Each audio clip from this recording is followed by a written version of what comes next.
everyone, welcome back to my channel. This is Dori, I'm a teacher of English, and today I'm going to show you how you can build your short monologue in IELTS Speaking Part 2. Keep in mind that when you're speaking in a short monologue about a certain topic, as you're asked to do in Part 2, speaking is the same way as writing orally.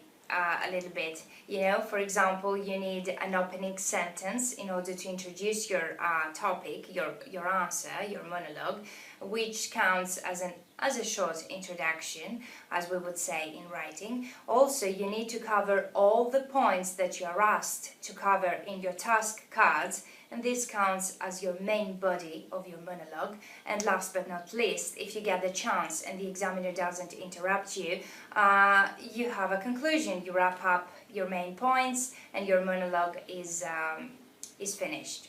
So, in between this short monologue, some useful phrases will be handy for you in order to help you begin talking, organize your thoughts, and sound natural. So, let's see an example of how you can do that. Okay, here's a part 2 topic. Let's use the same example as in a previous video. Let's read it really quickly.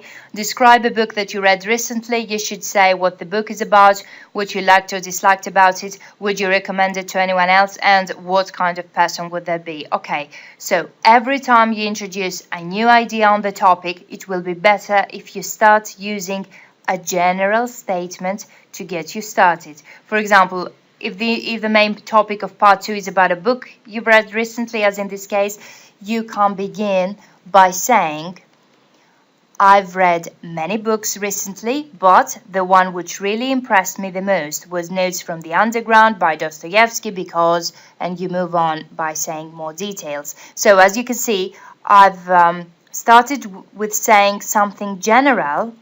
I've read many books, but, and then you differentiate yourself and you start talking about the specific and giving more details about it. This you can use in case you have read many books, or you can also say, I'm not exactly a book lover, but one of the books I've read and I enjoyed was. This is something you can use when you're not when you don't read a lot of books, okay? But you know something, so you start from the general and then you move on to the specific points you want to make describing the book. All right? Another thing you can do, if you want to say the opposite, if you don't have exactly a book, it's been ages since I read a good book. One book, again, this is a general statement. One book I recently read was, but I wasn't thrilled about it because, and you start by talking about a book that you didn't really like. Again, it doesn't matter as long as you can communicate and you can talk on topic about something as you would in your mother language if they ask you something like that, okay? So this is another thing you can do. As you can see, you can choose to say anything according to your own situation, but whatever you choose, introduce the topic by saying something general and then move on to the specific point you want to make. Also, pay attention to the examples above, as I used a variety of words and not only I liked, I didn't like. No, I used impressed. Okay, in this case, in this example, I used enjoyed. And in this example, you can also use I wasn't thrilled or I was thrilled or whatever.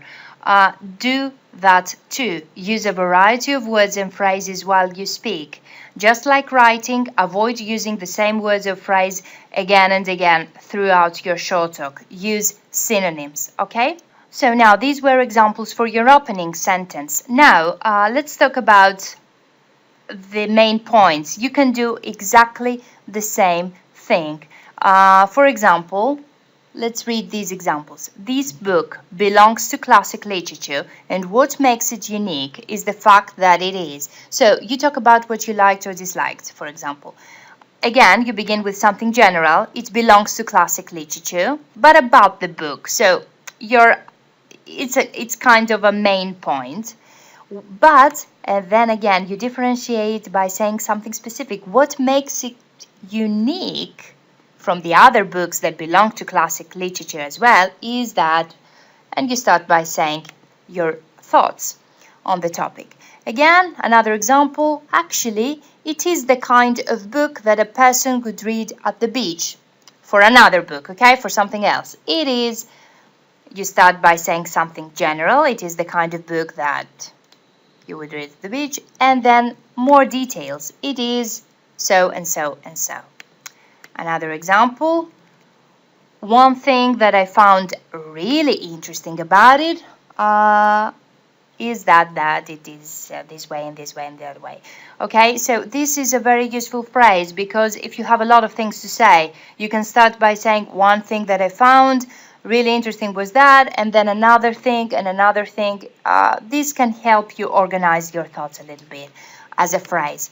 And also, I'm not really fond of these books, but this one stands out because you start by saying something general. You don't really like these books, but this one stands out and you say something that is really good and it is the opposite of what you expected, okay? So in this way, you give yourself time to organize the main points that are going to follow.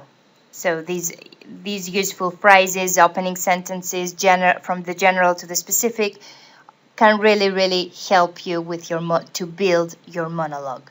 Now, if it is time to conclude, you can use the following phrases.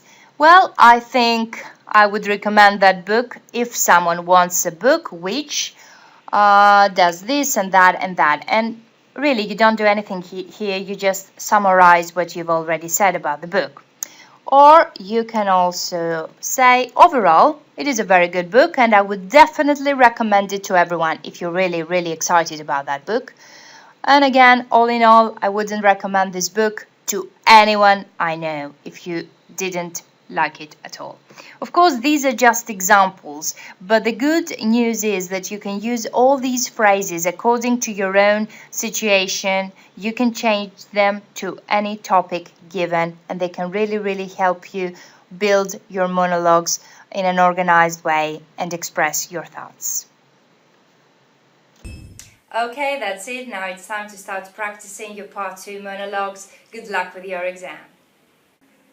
Okay, that's it for today. Thank you very much for watching. I hope it helps. If this is your first time here, I would like to see you subscribe for more videos related to English. If you have any questions or comments, you can ask me here or on Facebook, Twitter, Google+, and of course my website. All links are down below. Thank you very much for watching again. Take care. Bye-bye.